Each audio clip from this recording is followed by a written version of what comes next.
अस्सलामु अलैकुम मेरे अजीजों, मेरे प्यारे दोस्तों, कैसे हो? उम्मीद है कि सब खैरियत से होंगे। अल्लाह आप लोगों को ऐसे ही खुश रखे।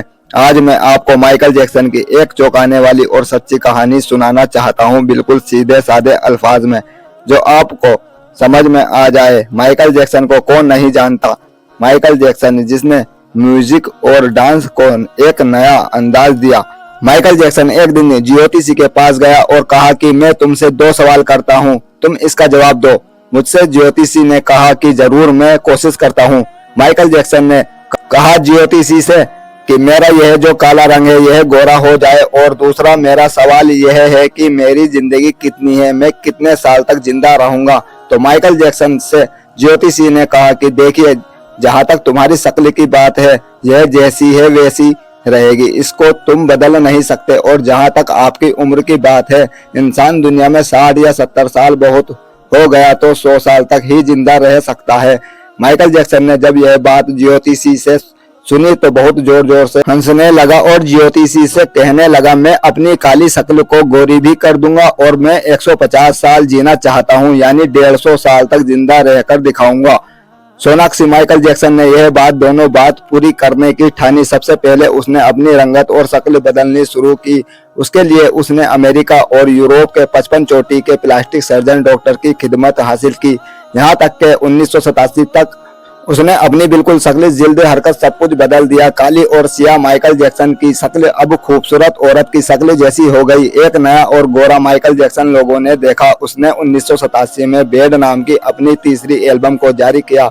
यह गोरे माइकल जैक्सन की पहली एल्बम थी जो बहुत कामयाब रही। तकरीबन 2.5-3 करोड़ उसकी कॉपियां फरोख्त हुई। इस एल्बम के बाद माइकल जैक्सन बहुत सारे मुल्क, शहर शहर गया और अपने सोर्स के जरिए उसने करोड़ों डॉलर कमाए। फिर उसने अपने काले रंग को शिकस्त दी। उसके बाद माइकल जैक्सन ने अपने माजी से भागना शुरू किया, अपने अतीत से भागना शुरू किया। उसने तमाम अपने खानदान से रिश्ते नाते तक तोड़ लिए, अपने एड्रेस चेंज कर लिए, यहाँ तक के पैसे के दम पर उसने गोरे माँ बाप तक खरीद लिए और उसने अपने पुराने दोस्तों से जान छुड़ा ली, सबसे ताल्लुक तोड़ दिए। और इसकी वजह से वह अकेला भी होता गया और बनावटी और आर्टिफिशियल दुनिया में अपने गुरूर और घमंड में फंसता चला गया। उसने एक बेटा बेटी भी पैदा किए। अब बारी आई 150 साल तक जिंदा रहने की और उसने 150 साल जिंदा रहने के लिए वह जतन किए, वह तरीके अपनाए जो हम सोच भी नहीं सकते। और वह ऑक्सीजन तंबू में ही सोता था। जरासीम और बैक्टीरिया और बीमारी के असरात से दूर रहने के लिए माइकल जैक्सन ने दस्ताने पहनना शुरू कर दिए। लोगों से मिलने से पहले वह मास्क लगाता था। जब वह बाहर जाता तो भी मास्क लगाकर ही घूमता था और खाना डायरेक्ट नहीं खाता था। लेबोरेटरी में टेस्ट होता था, ग्रीन सिग्नल मिलता था डॉक्टर से चेक कराकर और उनको भी खिलाकर जब खाता था।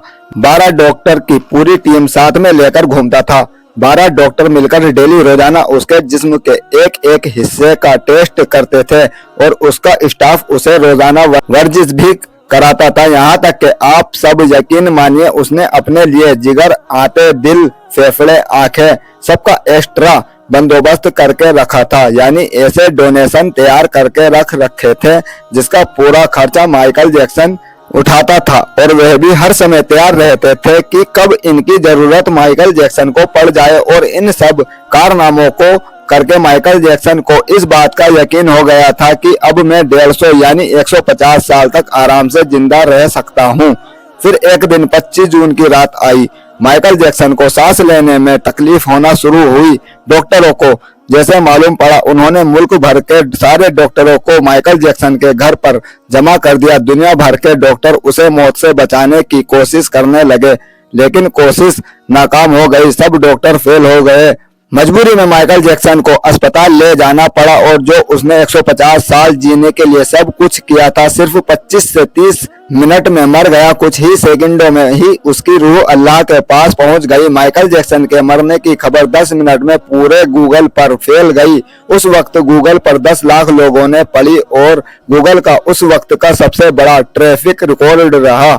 और इस हेवी ट्रैफिक की वजह से गूगल का सर्वर डाउन हो गया था। माइकल जैक्सन के मरने से पोस्टमार्टम के बाद पता चला कि बहुत ज्यादा हद से ज्यादा एहतियात करने की वजह से माइकल जैक्सन का पूरा शरीर अंदर से ढांचा बन गया था। वह गंजा था, उसकी पसलियां टूटी हुई थी, उसकी टांगों और हाथों पर इंजेक्शन के हजारों निशान थे।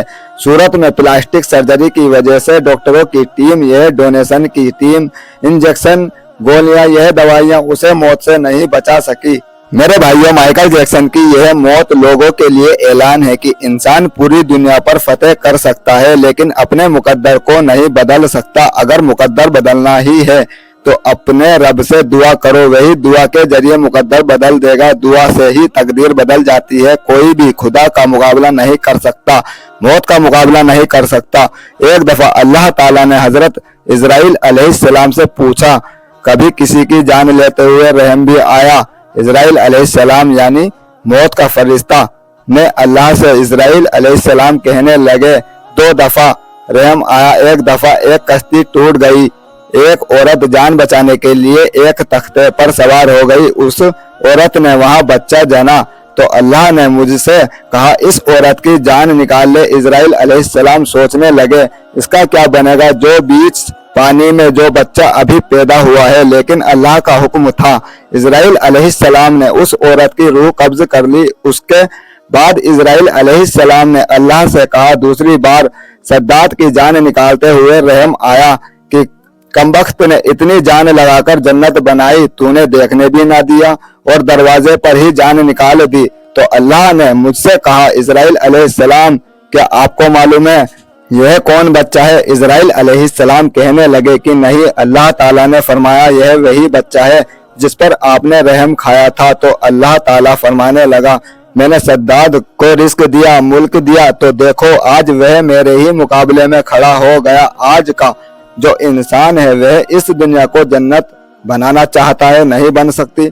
जो अल्लाह ने जिंदगी दी है, अगर उसे जन्नत बनाना चाहते हो तो उस जिंदगी पर राजी हो जाओ जो अल्लाह ने आपको दी है और अल्लाह के हुक्म के मुताबिक जिंदगी गुजारो और अल्लाह के रसूल की सुन्नतों पर जिंदगी गुजारो। यानी अपनी जिंदगी में रसूलुल्लाह सल्लल्लाहु अलैहि वसल्लम का तरीका अपनाओ और अल्लाह का हुक्म मानो, फिर इंशाअल्लाह दुनिया में ही जन्नत का मजा आने लग जाएगा। मेरे अजीजों, अगर आप और ऐसे ही वीडियो देखना चाहते हैं तो हमारे चैनल को सब्सक्राइब कर लीजिए। अल्लाह हाफिज।